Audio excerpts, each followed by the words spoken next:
Thanks, James. I was watching him on the TV in the green room here. It was a hilarious and wonderful intro. Thanks so much. But after all of that buildup, I just have to say to you, aw, shucks, folks, it's only me.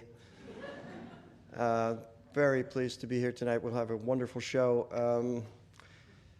I really am dedicated to the short story. In this book, there's also a preface in which I look back on my career and talk about why I'm doing what I do. And in this preface, I tell a story about when I was a student at the University of Iowa Writers' Workshop, when I was there 5.5 years because I got my PhD there as well. So I saw all of the writers of that era come through town. Most were drunk, of course, and insane. But it was wonderful to hear them read because you knew their work so intimately. And of course, it was a mixed bag. Of all of them, Stanley Elkin was the best. Stanley was a real performer. I heard him several times when I was a student. We students knew enough not to sit in the first 3 rows because of the flying spittle as Stanley worked himself up to this actor's rage. So one night, after his performance, there was Q&A, and one student, but we are idealistic, we're students, said, Mr. Elkin, you've written this one really terrific book of stories. Why don't you write more? And he said, no money in it. Next question. You know, I mean, he was kidding, of course, but if a writer writes, whether you make money or not, of course, money is good. We all need money. But we were artists then, and we're artists now. So I'm very pleased to have collected all my stories for whoever is interested. And one further note before I start. One of my heroes in this is the late John Updike. And he died before a second volume would come out, and I presume it will be coming out at some point. He was amazingly prolific and very various in the kinds of stories he wrote. And I always wanted to be like that, too. In his preface, he said that he rewrote the stories as he read through them again. I don't do that and wouldn't want to do that. These stories exist in a time period, for better or for worse. They exist in their time. As I was telling the students earlier tonight, the minute you write a story, it's already antiquated. There's no getting away from that. So tonight, I would like to begin with one of the new stories from this book. There's an entirely new volume within T.C. Boyle Stories 2 called The Death in Kitchawank. And this consists of 14 stories written since Wild Child came out in 2010. And this story is called The Way You Look Tonight. He was in the teacher's lounge, 7:15 a.m., sipping the latte he'd picked up on his way to work and checking his emails before classes started, when he clicked on a message from his brother Rob, and a porno filled the screen. His first reaction was annoyance, shading rapidly through puzzlement to fear. In the instant, he recognized what it was: a blur of color, harsh light, movement. He hit escape and shot a look round the room to see if anyone had noticed. No one had. The lounge was sparsely populated at this hour, and those who were there were sunk deep inside themselves, staring into their own laptops and looking as if they'd been drained of blood overnight. It was Monday. The windows were dark with the drizzle that had started in just before dawn. The only sound was the faint clicking of keys. All of a sudden, he was angry. What had Rob been thinking? He could be fired, would be, in a heartbeat. The campus was drug-free, alcohol-free, tobacco-free, and each teacher, each year, was required to take a 2-hour online sexual harassment course just to square up the parameters. Downloading porn at your workplace? That was so far beyond the pale, the course didn't even mention it. His fingers trembled over the keys. His heart thumped. He clicked on the next message, some asinine joke his college roommate had sent out to everybody he'd ever known, all 30 or so of them with their email addresses bunched at the top of the screen, and deleted it before getting to the punchline. Then there was a reminder from the dentist about his appointment at 3:30 after school let out, and a whole long string of the usual sort of crap: orphans in Haiti, Viagra, an opportunity too unique to miss out on, which he hammered with the delete key, one after another, with a mounting irascibility that made Eugenie McCaffrey, the math teacher, look up vaguely and then shift her eyes back to her own screen. Rob had left no message, just the video, and the subject heading: I thought you'd want to know. By lunch, he'd forgotten all about it. But when he checked his phone messages, there was a text from Rob, which read only, ? Sandwich in hand, the noontime buzz of the lounge reverberating around him, food, caffeine, 2 periods to go, he called Rob's number, but there was no answer, and the message box was full. Of course. He summoned his brother's face, the hipster haircut, the goofball grin, eyes surfing the crest of some private joke. When was he going to grow up? Then dialed Laurie at work because it came to him suddenly that they were supposed to go out to dinner tonight with one of her co-workers and her husband, whom he'd never met, and he was wondering how that might or might not interfere with the football game on TV. But she didn't answer either. Then the day was over, and he was in his car, heading to the dentist's. The drizzle had given way to a drifting haze that admitted the odd column of sunlight, so that the last he saw of the school, for today at least, was a brightly lit shot of glowing white stucco and orange tile roof rapidly dwindling in the rearview mirror. Traffic was light, and he was 15 minutes early for the dentist, whose office was on the second floor of a vaguely Tudorish building that anchored an open-air mall, bank below, Italian restaurant with outdoor seating, bottom floor left, then a realtor and a sandwich shop, and on all the way round the U-shaped perimeter. He debated whether to drift over to the sandwich shop for a bite of something, but thought better of it, remembering the time the dentist had chastised him in a high sing-song voice because he hadn't brushed after lunch, the point of which had escaped him since he'd been coming in to get his teeth cleaned in any case. The thought made him shift the rear view and pull back his lips in a grimace to study his gums and then work a fingernail between his front teeth, after which he took a swig of bottled water and swished it around in his mouth before rolling down the window and spitting it out. That was just the way he was, he supposed. The kind of person who did what was expected of him, who wanted to smooth things out and take the path of least resistance, unlike Rob. It was then that he thought of the video. He looked round him, his blood quickening, but no one was paying any attention to him. The cars on either side were empty, and the only movement was at the door of the bank, where every few minutes someone would come in or out, and the guards stationed there, slab-faced, heavy in the haunches, older, 40, 45, it was hard to say, would casually nod his head in recognition. Shielding the laptop with the back of the seat and the baffle of his own torso, he brought up the video. Porn. He was watching porn right there in the dentist parking lot where anybody could see. And he wasn't thinking about students or students' parents or the rent-a-cop at the bank or the real thing either. Because all at once, the world had been reduced to the dimensions of the screen on the seat beside him. He saw an anonymous room, a bed, the incandescence of 2 white flesh, and the sudden thrust of bodies cohering as the scene came into focus. In the center of the bed was the woman, on all fours, the man standing behind her and working at her, his eyes closed and his face drawn tight with concentration. The woman had her head down so that her own face was hidden by the spill of her hair. Red gold hair parted in the middle and swaying rhythmically as she rocked back into him. He saw her shoulders flex and release, her fingers spread and wrists stiffen against the white field of the sheets. And then she lifted her head, and he saw her face. And the shock of it made something surge up and beat inside him with a fierce, sudden clamor that was like the pounding of a mallet on a steel rail. He watched as she stared into the camera, her eyes receding beneath the weight of the moment. Laurie's eyes, his wife's. And then he slapped the screen shut. I thought you'd want to know. For a long moment, he sat there frozen, unable to move, unable to think, the laptop like a diffused bomb on the seat beside him. He wanted to look again, wanted to be sure, wanted to feel the surge of shock and fear and hate pulse through him all over again. But not now, not here. He had to get home. That was all he could think. But what of the dentist? Here he was in the parking lot, staring up at the bank of windows where Dr. Sedgwick would be bent over his current patient, finishing up with the pads and the amalgam and all the rest in anticipation of his 3:30 appointment. But he couldn't face the dentist now. Couldn't face anybody. He was punching in the dentist's number, the excuse already forming on his lips. Food poisoning. He was right out there in the lot, but he was so sick all of a sudden, he didn't think he could or should, and maybe he'd better make another appointment.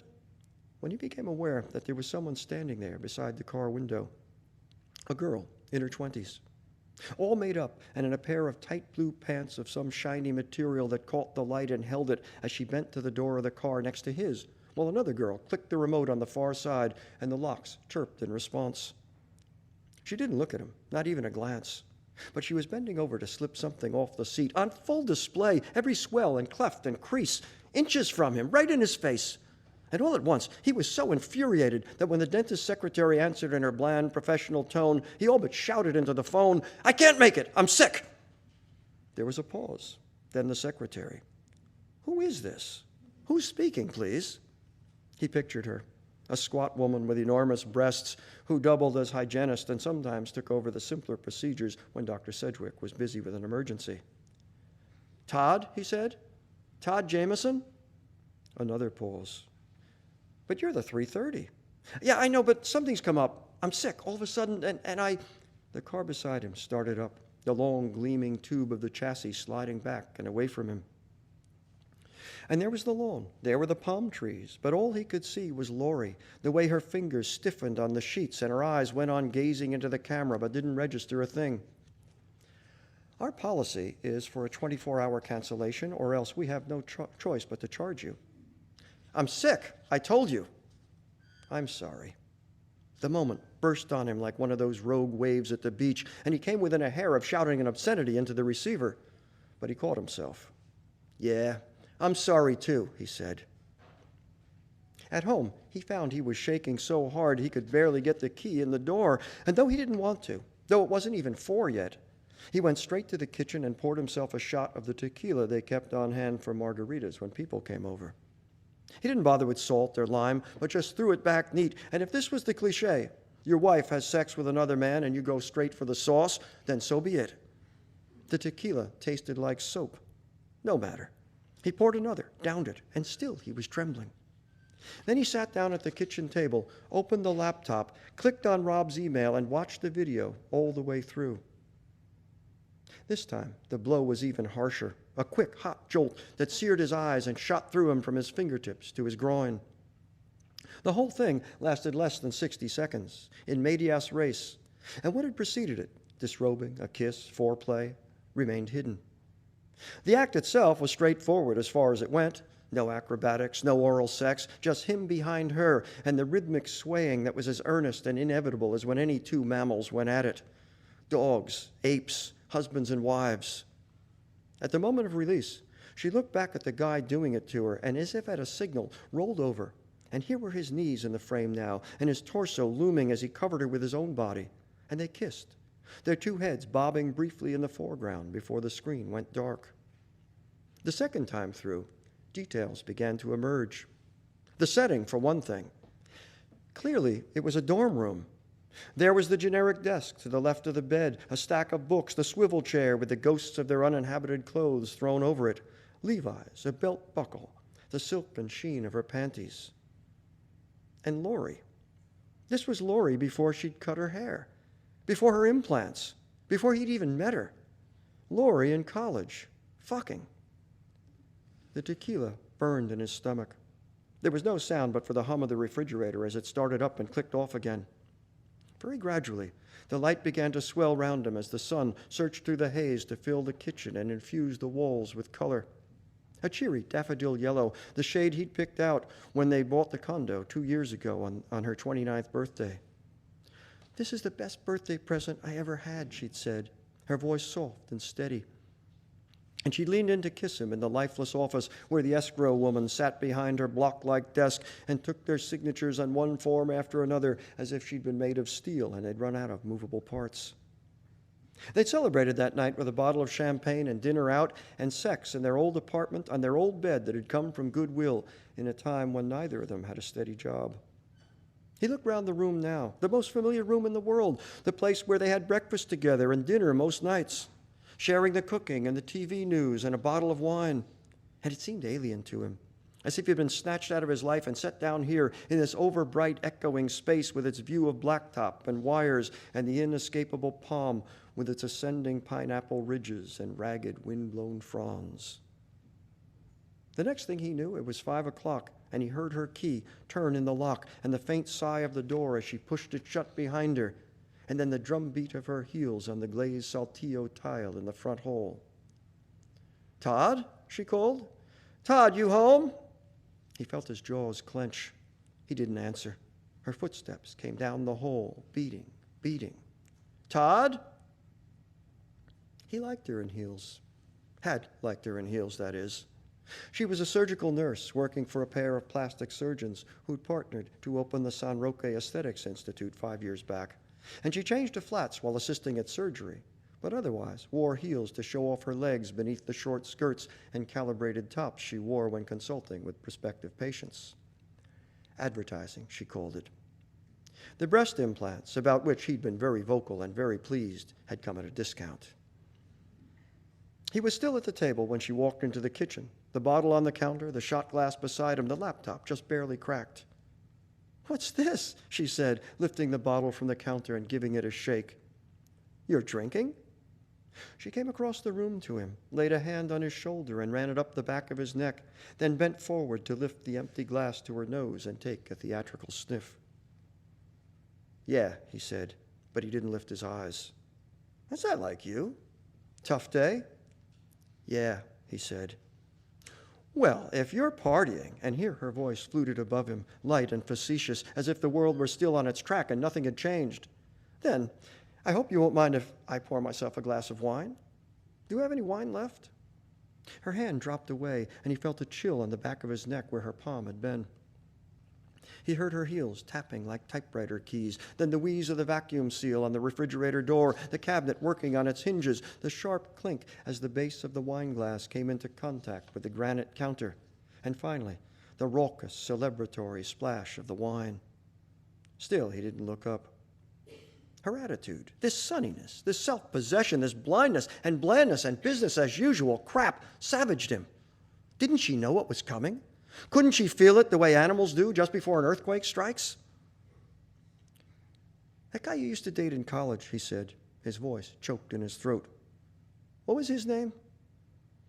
He looked up now, and she was poised there at the counter, leaning back into it, the glass of wine, Sauvignon Blanc, filled to the top, glowing the reflected light. She let out a little laugh. "What brought that up?" "What color hair did he have? Was it short, long, what?" "Jared," she said, her eyes gone distant a moment.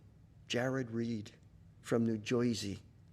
She lifted the glass to her lips, took a sip, the gold chain she wore at her throat picking up the light now, too. She was wearing a blue silk blouse open to the third button down. She put a hand there to her collarbone, sipped again. "I don't know," she said. "Brown? Black, maybe? He wore it short, like Justin Timberlake. But why? Don't tell me you're jealous." The facetious note again, when all he could think of was leaping up from the table and slapping every shred of facetiousness out of her. "After all these years? Is that it? I mean, what do you care?" "Rob sent me a video today." "Rob? My brother? Remember my brother, Rob?" His voice got away from him. He hadn't meant to shout, hadn't meant to be accusatory or confrontational. He just wanted answers, that was all. She said nothing. Her face was cold, her eyes colder still. "Maybe," and here he flipped open the laptop, "maybe you want to have a look, then you tell me what it is." He was up out of the chair now, the tequila pitching him forward, and he didn't care about the look on her face or the way she cradled the wine and held out her hands to him, and he didn't touch her. Wouldn't touch her ever again. The kitchen door was a slab of nothing, but it slammed behind him, and the whole house shook under the weight of it.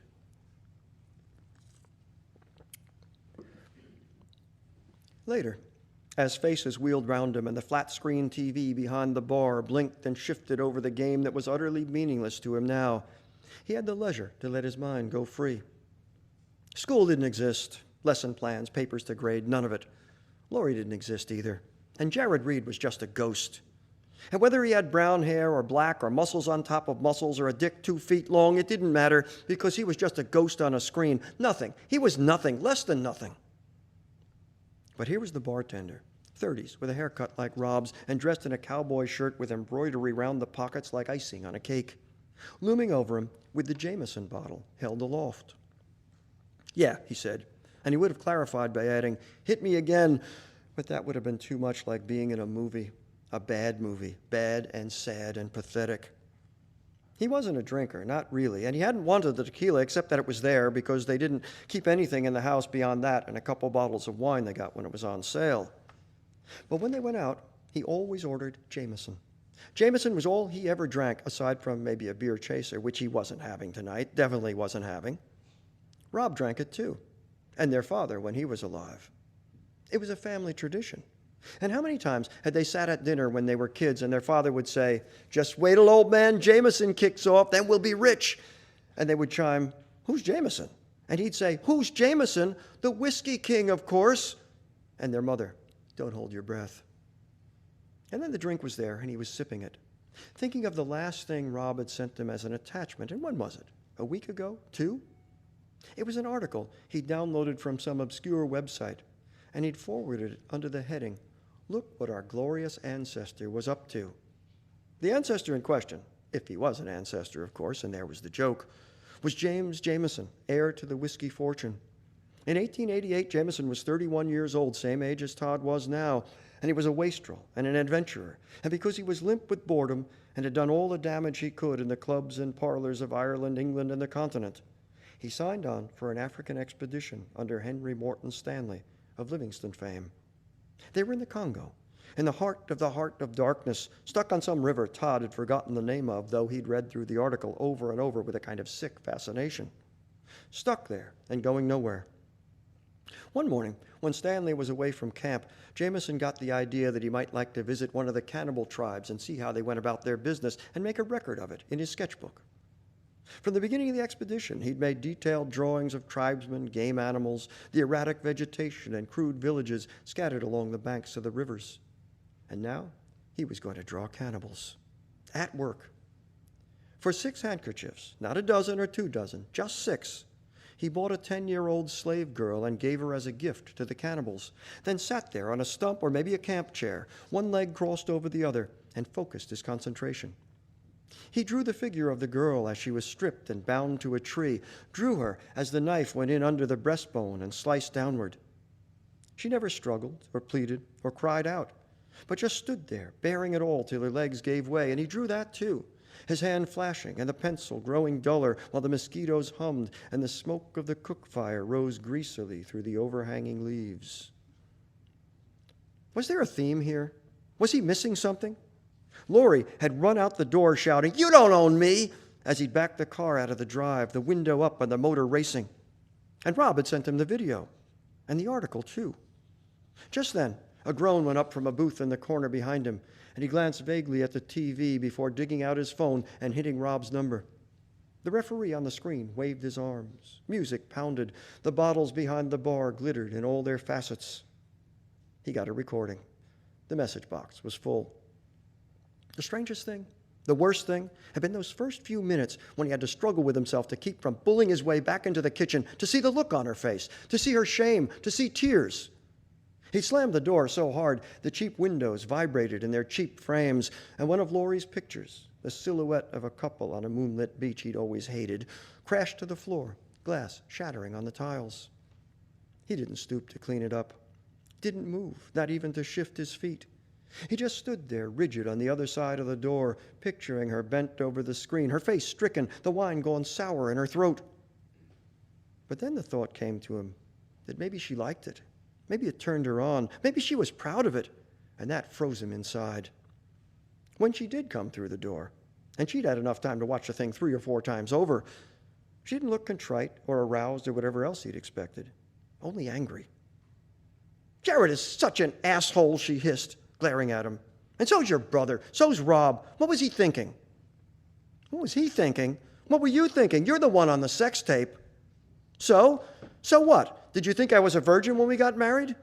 You tell me, how many men did you have? 50? 100? How many women did you have? I'm not the one putting out sex tapes." She stood her ground, tall on her heels, her face flushed and her arms folded defensively across her chest. "You want to know something? You're an asshole, too." If ever he was going to hit her, here was the moment. He took a step toward her. She never even flinched. "Listen, Todd, I swear I didn't know that creep was making a video. He must have had a hidden camera going or something. I don't know. I was in college. He was my boyfriend." "What about the lights?" She shrugged. An abortive smile flickered across her lips. "He always liked to do it with the lights on. He said it was sexier that way. He was an artist. I told you that. Really visual. Everybody had past lovers. Of course they did. But they were conveniently reduced to shadows, memories, a photo or two. Not this hurtful, flashing resurrection in the flesh. The past come home in living color. An artist. All he knew was that he hated her in that moment. How was I to know? Really, I'm sorry, I am. To put that online, where's it posted even? I mean, it's really disgusting and stupid. He's a shit. He's a real shit. You're the shit, he said. You're disgusting. I can't believe you. I mean, really, what does it have to do with you? You're my wife. It's my body. Yeah, well, you can have it. I'm out of here. And that was when she chased him down the drive and put on a show for the neighbors, her voice honed to a shriek like something out of the bell of an instrument, a clarinet, an oboe, abuse of the reed, the pads. You don't own me. It was getting late. The game was over, long over, and he was sitting there in a kind of delirium, waiting for his phone to ring, waiting for Rob. Or maybe her. Maybe she'd call and pour her soul out to him, and they could go back to the way they were before.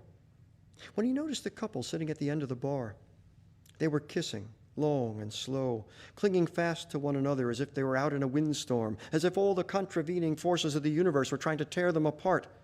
2 untouched drinks standing sentinel on the bar before them, and the bartender in his cowboy shirt steering round them as he poured and wiped and polished.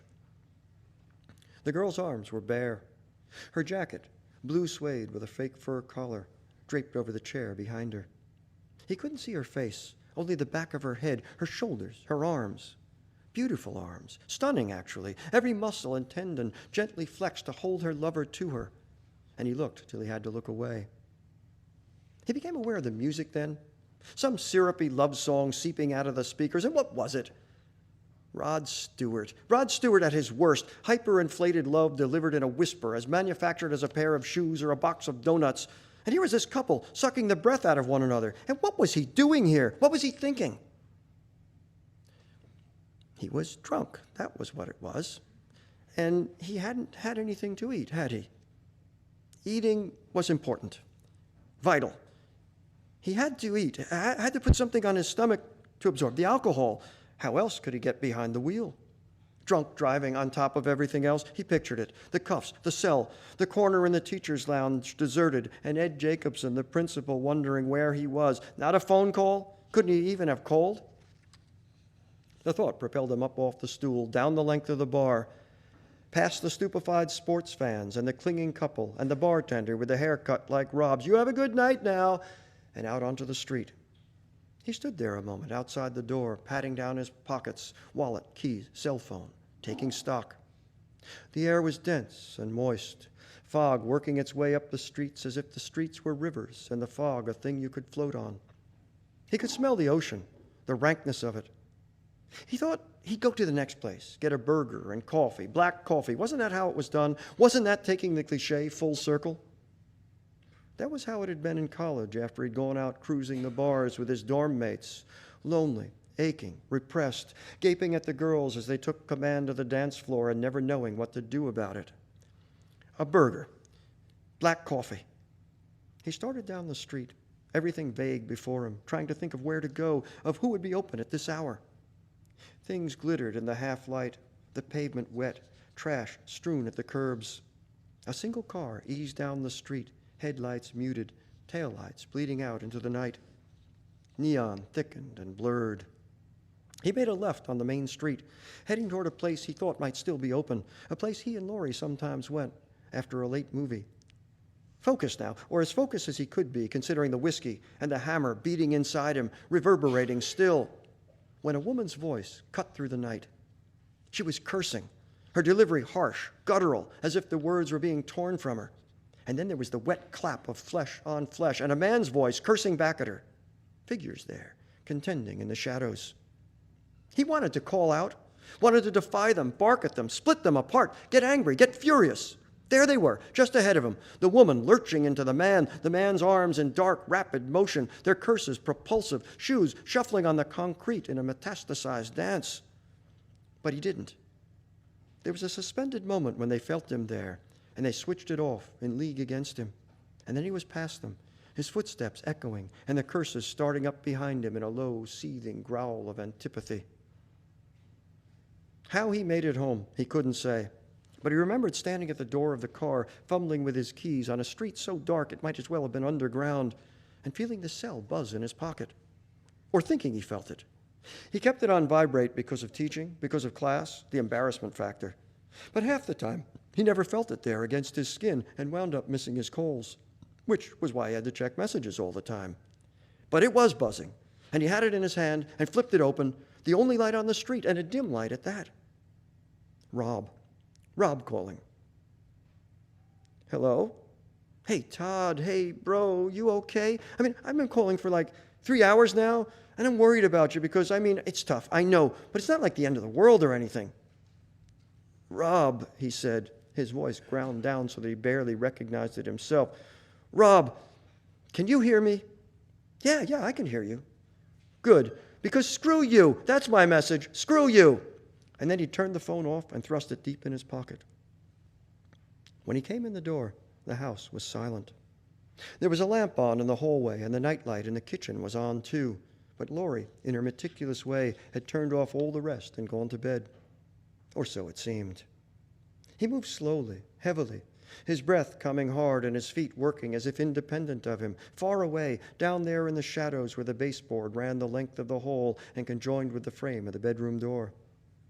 If she had a light on in there, if she was up, waiting for him, waiting for what was to come, he would have seen it in the crack at the bottom of the door. The tile uneven there, treacherous even, shoddy workmanship like everything else in the place. Very slowly, he turned the handle and eased the door open, wincing at the metallic protest of the hinges that needed a shot of WD-40, definitely needed WD-40. And then he was in the room and looking down at the shadow of her where she lay in bed, on her side, her back to him. It took him a moment to see her there, his eyes adjusting to the dark and the stripes of pale, trembling light the street lamp outside the window forced through the shades. But very gradually, she began to take on shape and presence. Laurie, his wife. He saw the way she tucked her shoulder beneath her, saw the rise there, the declivity of her waist, and the sharp definition of her upthrust hip. He'd always loved her hips and her legs, the indentation of her knees, the way she walked as if carrying a very special prize for someone she hadn't quite discovered yet.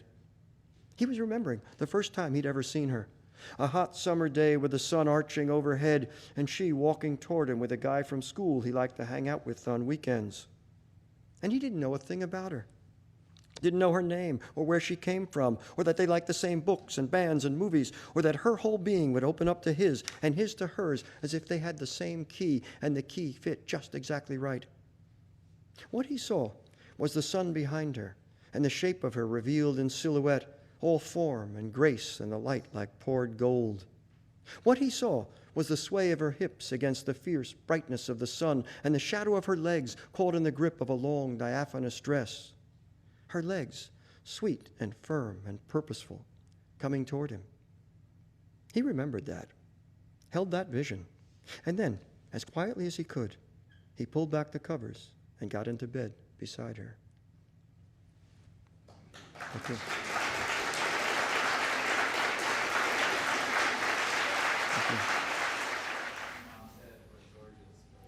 Can you hear the question? This gentleman just moved from Iowa City 2 months ago? Yeah.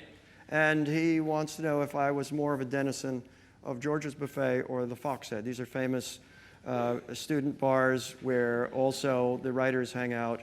And it's one of both places are ancient with, the vomit-encrusted boards on the side and so on. George's. More Georges, yes. And welcome back. Others, yes. Does the type of character you write limit the vocabulary that you're able to use when telling that story through that person's eyes? Yeah, good question. Does the character limit the type of vocabulary? Well, you're doing a point of view, of course. And so it has to be somewhat within accord of the point of view, but it is a game, of course. Each reader knows that there is a writer behind this who probably has a great vocabulary.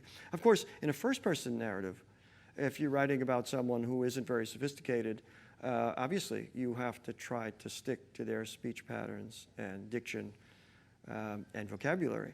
Yes, absolutely. And it is hard, especially when you're doing an historical novel. Yeah. Sorry, I'm writing a novel right now. I'm kind of using this sort of an uneducated character. I'm telling the story to the first person, and a lot of the dialogue I find is like right in tune with the way I think this person's supposed to talk. But sometimes I wonder about descriptions that the person, maybe the character sees, and maybe just the narration.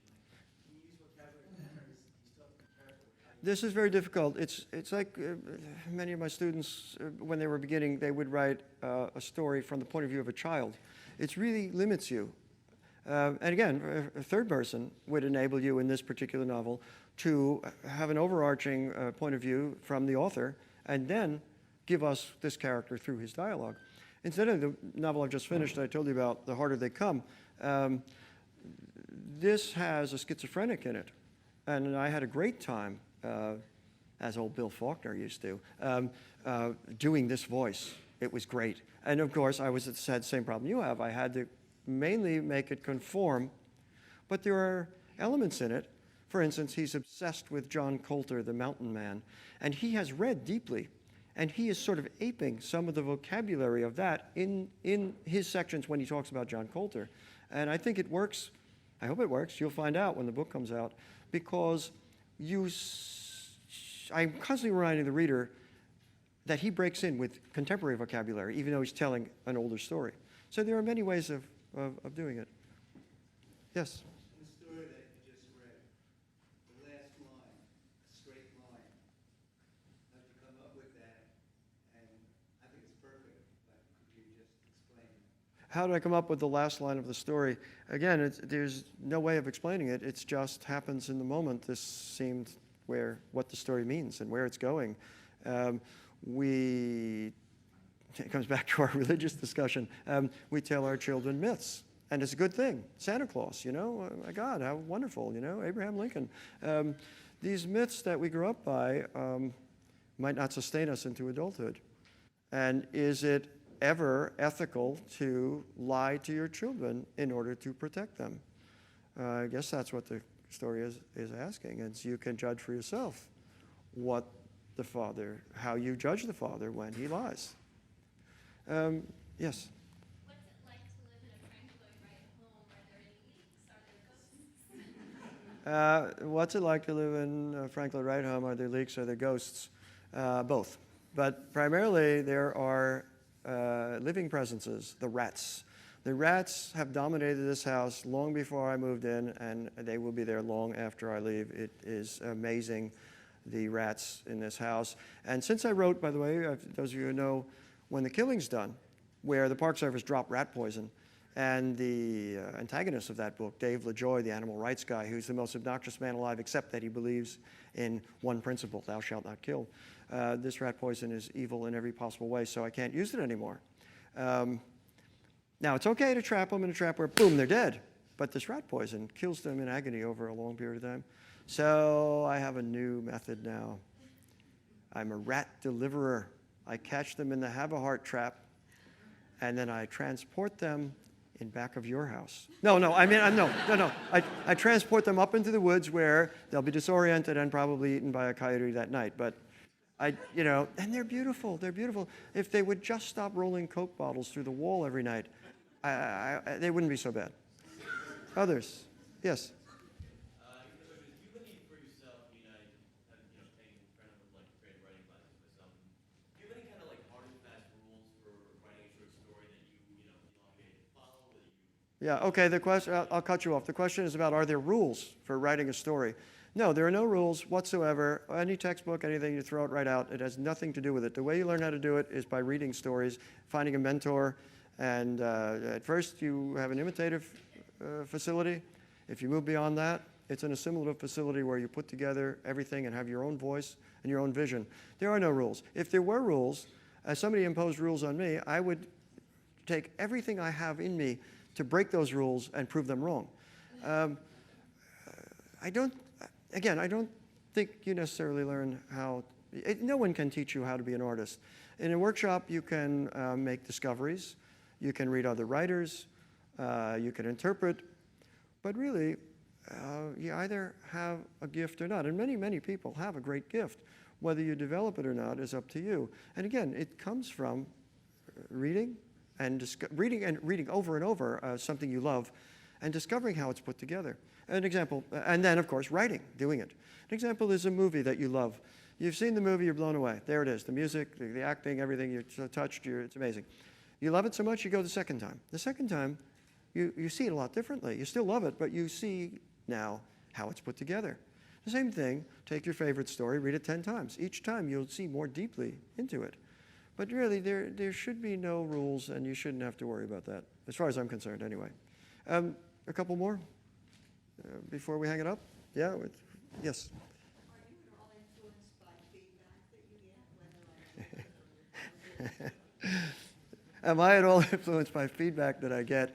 I'm influenced by the feedback I get from you, wonderful people. You love me, I love you. That's great. That's all I need. As far as I've been a very rigid sort of, wow, how do I say it? We were talking about it earlier with James and I. I'm very structured and rigid, and pretty much what I give in to the magazine or the publisher is what you're going to see. Yes, I listen to my editors. I have great editors. But basically, I'm not an author who needs collaboration from anybody. So, in short, no. In short, no. Two more, and then we'll hang it up. Yes? do you read for pleasure while you're writing, or do you try to not be influenced by outside? Do I read for pleasure while I'm writing, or do I try not to be influenced? Yes, I do, but when I'm writing a novel, I can't be reading other novels because you don't want the voice to creep in. So I save them for when I'm writing short stories when it doesn't matter as much, because you can address many themes in a story, and it can be in any mode, and it can be done in a month, and you're on to the next one. But it is difficult to read a novel with a strong voice, especially when you're writing a novel. I mentioned Stanley Elkin earlier. I defy anybody to read 10 pages of Stanley Elkin and then write a story that doesn't have Stanley Elkin's 5,000 metaphors in every line. I mean, you don't want that kind of influence when you're writing a novel. Okay, final question of the night. Who has it? Yes? Who are some of your favorite Oh, God, that can't be the final question. We have one more after this. There are thousands upon thousands of them, and I can't mention them all, and I always leave them out, and I always tell you in a different order. I will say this. I've only been a literary author reading literary writers, so that I love people like Ketsia, for instance, and Kazuo Ishiguro, and Richard Ford, my contemporaries who are writing these beautiful literary books. I've never, and I told the students this earlier, I've never had much experience of genre writing. It's never appealed to me so much. So I would eliminate that. So it would be all literary writers, and we're in a period in which we have astonishing talent and gifted writers giving us wonderful, wonderful books all the time. Okay, the final question from you, yeah. Have you ever written one of your works inebriated or under any influence? Oh, good question. Excellent question. Yeah. Have I ever written anything inebriated? No, I'm very serious about my work. I would never consider, I never have written anything when I'm not completely straight, sober. And by the way, when I was in graduate school, I would stay up all night. I slept late, stayed up all night, and I would write then. But then I realized, when I started my first novel, I was tired, exhausted just from having been alive all day, and I switched to morning. And morning's a lot better for me. I'm done by 2 or 3 in the afternoon. The rest of the day is mine. Nor would I mess with this. I love to perform for you. You came to see me. I want to give you a show. Now, I know many authors come out on stage after having a snort or two, but I would never do that. It would violate something, a pact I have with you and a pact I have with the reader. I wouldn't mess with it. Of course, if William Faulkner could come out and address us now, he could tell you a different story about that. All right, thank you very much, folks. Appreciate it. Thank you. Thank you.